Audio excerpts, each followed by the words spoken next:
بسم اللہ الرحمن الرحیم۔ السلام علیکم ناظرین، 15 سے 20 روز قبل ایک کتاب شائع ہوئی جس کا عنوان تھا سنی کتب حدیث کے شیعہ رافضی راوی۔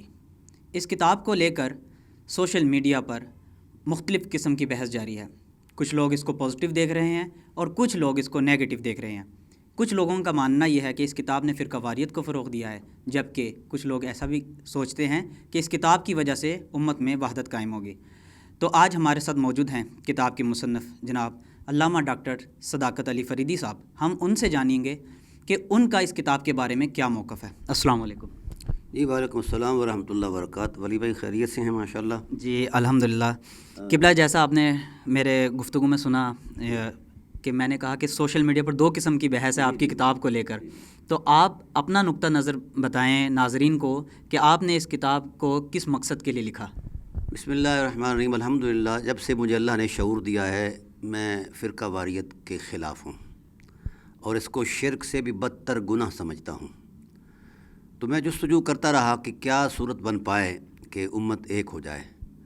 تو جس وقت میں نے ذخائر علم میں دیکھا، اہل سنت ہونے کی نسبت سے میں نے یہ سارا ٹائٹل دیکھا، تو پھر میں نے اہل سنت کو سمجھانے کے لیے یہ بات سمجھائی کہ آپ کی جو جنگ ہے اہل تشیع سے، اس بنیاد پر کہ وہ اہل تشیع ہیں، تو یہ بلا جواز ہے۔ اس کی وجہ یہ ہے کہ آپ نے حدیث کی دنیا میں، حدیث کے ذخائر میں ان سے اہل تشیع، خواہ وہ غالی قسم کے شیعہ ہیں، وہ رافضی ہیں یا عام شیعہ ہیں، ان سے آپ لوگوں نے لاکھوں حدیثیں لی ہیں۔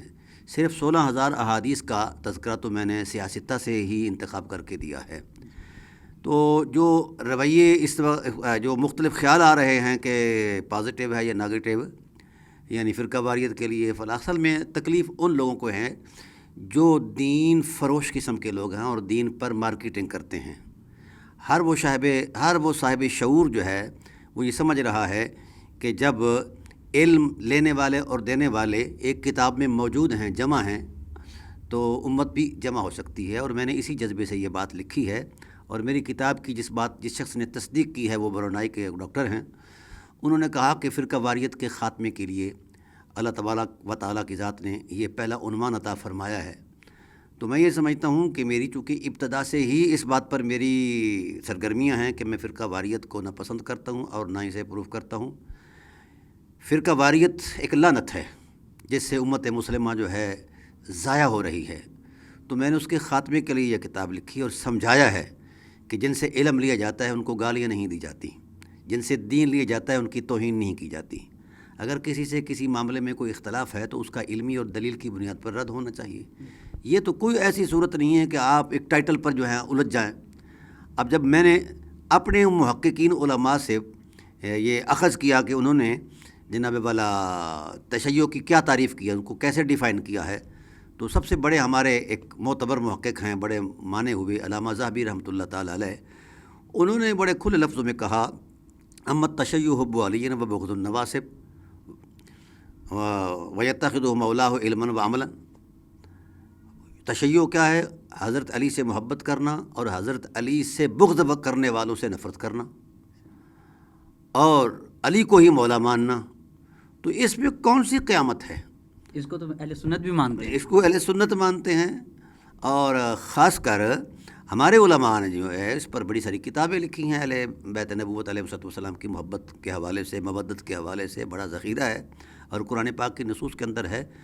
تو ان لوگوں کو یہ سمجھ نہیں ہے۔ دوسری بات یہ ہے کہ یہ لوگ دین پر مارکیٹنگ کرنا چاہ رہے ہیں، تو کوئی نہ کوئی تو ایشو کھڑا کرنا ہوگا۔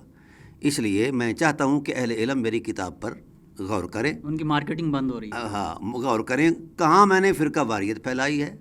میں نے تو جو ایک سرغنہ تھا فرقہ پرستی کا یہاں لاہور کے اندر، میں نے اس کو مخاطب ہو کر ایڈریس کر کے کہا ہے کہ تیرا نظریہ، تیری سوچ غلط ہے، تیرے رویے غلط ہیں، جو تو کہتا ہے تیرا عمل اس کے خلاف ہے۔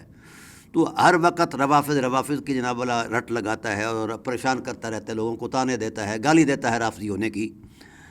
تو بھائی روافظ سے آپ کے اسلاف نے، محدثین نے، مفسرین نے اور سیرت نگاروں نے، مورخین نے، تمام طبقات اہل علم نے فیض حاصل کیا ہے حدیث کا، دین کا۔ تو بھائی کچھ نہ کچھ تو لا لحاظ ہونا چاہیے پاکستان میں قیام امن کے لیے، جو ہم کردار دے سکتے ہیں وہ تو دیں۔ تو آپ کو اگر ان سے کوئی گلہ ہے یا شکوہ ہے تو ان سے علمی مکالمہ بازی کریں، یہ کیا ہوا کہ آپ ان کے ساتھ ٹکرا جائیں اور ان کی تکفیر کرتے ہیں. اکثر ہمارے جو مولوی صاحبان ہیں ان کو کافر سمجھتے ہیں، روافض کو کافر سمجھتے ہیں. ان کو ابھی تک روافض کی ڈیفینیشن ہی نہیں آئی. ہمارے مولویوں کو جو اہل سنت کے لوگ ہیں، ہر اس شخص کو رافضی کہہ دیتے ہیں جو اہل بیت سے محبت کرتا ہے. تو اس محبت کا تو درس خدا نے بھی دیا ہے، رسول نے بھی دیا ہے. یہ تو فطرت ہے، اس کا مذہب سے تعلق ہی کوئی نہیں ہے. شیعہ سنی کا ڈرامہ جو ہے یہ بات کی باتیں ہیں. اہل بیت علیہ السلام کی جو مودت اور محبت ہے یہ مشیت الہی کا ایک خصوصی عنوان ہے اور خصوصی اہتمام ہے. تو جو شخص اس مودت اور محبت سے ہٹ جاتا ہے تو وہ تو انسان ہی نہیں رہتا، مسلمان تو دور کی بات ہے. تو میں نے تو اس لیے ان دونوں طبقات کو جو دست و گریباں تھے ایک دوسرے کے خلاف، ایک دوسرے پر تکفیری ڈرامے بازی کر رہے تھے، تو میں نے سمجھایا ہے کہ یہ ڈرامہ بازی بلا جواز ہے علمی بنیادوں پر. یہ بات میں نے کہی ہے. علمی بنیادوں پر تو دونوں ایک دوسرے سے احادیث اخذ کرتے ہیں. ہاں یہ بھی ہے. اور مجھے حیرت ہوئی کہ اہل تشیع کے جب مصادر کو دیکھا جاتا ہے تو ان میں کہیں بھی یہ نہیں لکھا جاتا کہ جو شیعہ کتب میں جو سنی راوی ہو وہ قابل قبول نہیں. ایسا نہیں ہے. ان کے ہاں راوی کی جو خصوصیات ہیں، اسلام، عدالت اور ضبط اور اتقان اور عقل اور اس کی ثقافت، علمی بصیرت، یہ معیارات ہیں کہ راوی جو ہے وہ مرضی تو نہیں کر رہا، مزاج رسول کے قریب جا کر اس نے فرمان رسول کو صحیح اخذ کیا ہے اور اس پر مکمل عمل بھی کیا ہے اور اسلام بھی رکھتا ہے. یہ معیار ہیں. لیکن اہل سنت کے ہاں کچھ چیزیں جو ہیں یہ مختلف ہیں. وہ کہتے ہیں کہ جناب والا ہاں رافضی کی روایت ضرور قبول ہے، مگر جس روایت میں اس کا عقیدہ واضح ہو رہا ہو وہ روایت قابل قبول نہیں ہے. یہ دوہرا معیار ہے، اس کی کوئی دینی ریزن ہی نہیں ہے. شاید اسی عقیدے کی وجہ سے آپ کو بھی بہت سے لوگ رافضی کہہ رہے ہیں. ہاں جی، مجھے بڑا شوق سے کہیں، اس لیے کہ میں پروفیشنل مولوی نہیں. میں نے کبھی دین بیچا نہیں ہے. دین فروش ملاؤں سے مجھے اتنی نفرت ہے جتنی شیطان سے نفرت ہے. اور رسول اللہ صلی اللہ علیہ وسلم کا ارشاد ہے. آپ سے پوچھا کہ مشر یا رسول اللہ، شر کیا ہے؟ تو آپ صلی اللہ علیہ وآلہ وسلم نے ابلیس کا نام نہیں لیا. چاہیے تھا کہ جو مبدأ شر ہے اس کا نام لیتے. آپ صلی اللہ علیہ وسلم نے فرمایا ان اشر الشر العلماء، بدترین شر اس کائنات میں مولوی ہے. شرار الخلق العلماء، بدترین مخلوق مولوی ہے. اور پھر جب علم کی عظمت کا تصور دیا تو خیار الخلق بھی کہا، اور ان لوگوں کو کہا جن کے مزاج میں خیر ہے، امت کی وحدت کے جذبے ہیں اور امت کے ساتھ احترام کا رشتہ ہے اور اخلاص کی عظمت ہے، خواہ وہ کسی بھی حوالے سے ہو. تو ہوا یہ ہے ہماری تاریخ میں کہ جس وقت تشیع سے تجاوز کیا تو قابل اعتراض ہو گئے. ان کو رافضی کہا جانے لگا. اور جب تسنن نے تسنن سے تجاوز کیا تو ان کو ناسبی یا خارجی کہا جانے لگا. تو جو شر پسند ہوتے ہیں ہر دور میں ہوتے ہیں. تو آج کل جو میری اس کتاب پر جو تبصرہ ہو رہے ہیں، اس میری کتاب کو امت پڑھے. جہاں میں نے کسی پر کوئی قدغن لگائی ہے وہ بیان کرے علمی سطح پر. اور دوسری بات یہ ہے کہ میں نے صرف نشاندہی کی ہے. ایک ہسٹورک مسٹیک تھی، میں نے اس کی نشاندہی کی ہے. یہ تاریخی تسلسل تھا اور اس کا کوئی انکار نہیں کر سکتا. جس نے علم پڑھا ہے، سمجھا ہے اور اس کا فہم بالغ ہے تو وہ میری اس کتاب کا انکار نہیں کرے گا. میں نے صرف نشاندہی کی ہے کہ اتنی احادیث، اور پھر اس میں میں نے ایک باقاعدہ باب کھینچا ہے، باب قائم کیا ہے. وہ یہ ہے کہ جن روافض پر شکوہ تھا کہ یہ صحابہ کرام کو سب و شتم کرتے ہیں، انہی روافض نے سیدنا صدیق اکبر رضی اللہ تعالیٰ عنہ کی فضیلت میں روایات بیان کی ہیں. جی میں نے پڑھا ہے. ٹھیک ہے. اب ڈرامہ یہ ہے کہ جو حد سے تجاوز کرنے والا شیعہ ہے وہ کہتا ہے کہ یہ روایت تو میں نے امام بارگاہ میں نہیں پڑھنی، کیونکہ میں تو نہیں مانتا اس حقیقت کو، حالانکہ آئی ہوئی ہے یہ شیعہ کے چین سے، شیعہ کے راستے سے. اور سنی کہتا ہے کہ جناب والا اچھا اب اگر سنی سے کہا جائے کہ جن پر آپ کا الزام ہے کہ وہ یہ ہیں اور وہ ہیں، بھئی وہ تو صحابہ کرام علیہم رضوان کی تکریم میں فضائل بیان کر رہے ہیں. اس کا مطلب ہے کہ آپ ان پر جھوٹ بولتے ہیں.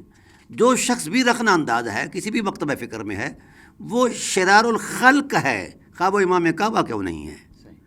جس کے دل میں دماغ میں امت کے لیے خیر نہیں، شر ہے، وہ اسی کیٹیگری میں ہے، وہ ابلیس سے بھی بدتر ہے.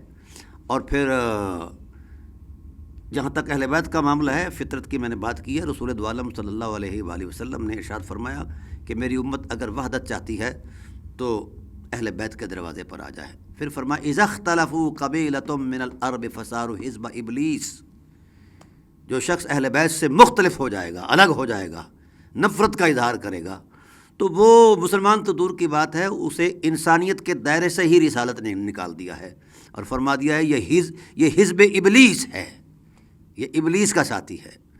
تو بھئی نیچر کی طرف جب تک یہ نہیں مولوی آتے تو فقیر ان کو یاد دہانیاں کراتا رہے گا، خواہ وہ شیعہ ہو خواہ وہ سنی ہو۔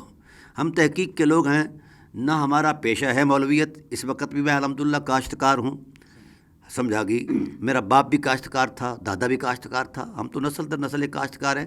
مجھے تو یہ توفیق اللہ نے بخشی ہے حضور صلی اللہ علیہ وسلم کے والدین کی نوکری میں، سرکار ابو طالب صلی اللہ علیہ وسلم کی نوکری میں۔ اس کے علاوہ میرا تو یہ نہ شوق تھا، نہ ذوق تھا، نہ خیال تھا، نہ مجھے اس بات پر کسی نے اکسایا۔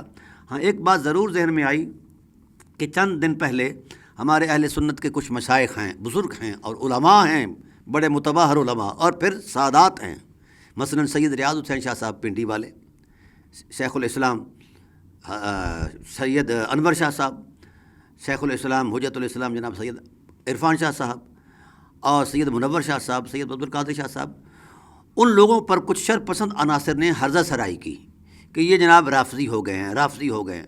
حالانکہ وہ اہل سنت ہیں، نہ تو ان کے عقائد میں کوئی ایسی رافضیت والی کوئی سوچ ہے، نہ صرف اتنی بات ہے کہ جس وقت ایک گنڈے مولوی نے حضرت زہرا صلوات اللہ تعالیٰ علیہا کی توہین کی تو اس پر وہ برہم ہوئے، انہوں نے کردار دیا، اپنی ماں کی حرمت کے لیے وہ میدان میں آئے، انہوں نے حضرت زہرا کے اپنے مقامات کو بیان کیا، اور پھر وہاں علی علی کے نعرے بھی لگائے۔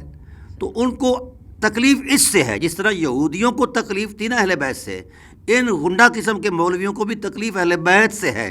اس لیے جو بھی اہل بیت کے ٹائٹل پر کوئی بھی احترام کی بات کرتا ہے تو چڑھ دوڑتے ہیں یہ رافضی ہے، اور مجھے بھی یہی کہتے ہیں۔ میں نے چونکہ ان کو ننگا کیا ہے اور ان کو چھٹی کا دودھ یاد دلایا ہے، پورے بر صغیر کی سنیت جو ہے اس کا مبنی ہی یہ روایات ہیں۔